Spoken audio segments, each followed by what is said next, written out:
Bantay sarado rin po ang Ninoy Aquino International Airport, lalo't parami ang mga kababayan nating umuwi sa kanilang mga probinsya. Update tayo sa sitwasyon ngayon doon sa unang balita live ni Bam Alegre. Bam, kumusta na ang sitwasyon ngayon dyan? Good morning! Isang araw bago ang araw ng mga patay, patuloy ang pagdating ng mga tao dito sa NAIA Terminal 3.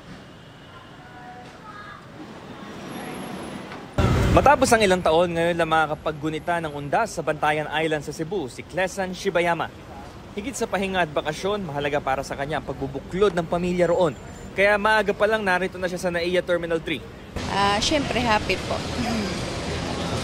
Ngayon lang po ako magundas doon.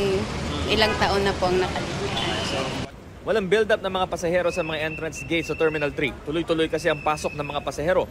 Hindi naman nawawala ang security check bilang bahagi pa rin ng Oplan Ligtas Undas 2024. Mas may build-up sa mga check-in counter pero may pila naman at umuusad ito. Kaya panatag si Marilyn Calderon na hindi siya magkakaroon ng aberya sa flight niya. Di katulad ng karamihan na mag-holiday getaway pa lang ngayon, dito siya sa Maynila nagbakasyon at pauwi na sa Surigao. Kasi talaga, schedule namin hanggang 5 araw lang kami dito sa So balik na po kayo? Balik na po kayo. Tapos na yung vacation niyo? Oo, tapos How na was your po. vacation, ma'am?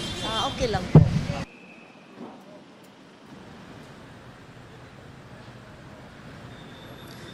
Maris, abiso ng Philippine Airlines, 2 flight nilang kanselado dahil sa sama ng panahon at for safety reasons. Ito yung Manila to Taipei. So for details, just check na lang yung official website daw ng Philippine Airlines para sa status din ng kanilang mga biyahe bago pumunta ng Paliparan. At ngayong umaga, ito ang sitwasyon natin ngayon dito sa Paliparan na hindi ganun katindi yung build-up.